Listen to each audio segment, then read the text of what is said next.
Ration দুর্নীতি মামলা, ধান কেনাবেচায় ১ কোটি লেনদেন।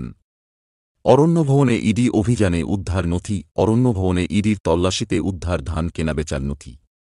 ১ কোটি টাকা লেনদেনের নথি মিলেছে বলেই দাবি তদন্তকারীদের, যা তদন্তে সহযোগিতা করবে বলেই মনে করছেন ইডি আধিকারিকরা।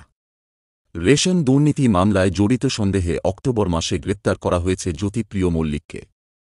বর্তমানে হেফাজতে রয়েছেন তিনি। এদিকে দুর্নীতির শিকড়ে পৌঁছতে মরিয়া ইডি।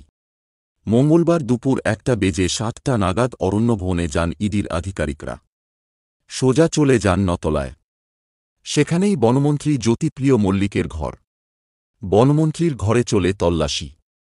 মঙ্গলবার দীর্ঘ তল্লাশি চালিয়ে অরণ্যভবনে জ্যোতিপ্রিয় মল্লিকের চেম্বার থেকে ১০ কোটি টাকার বীমা ও সেই সংক্রান্ত নথি উদ্ধার করে ইডি।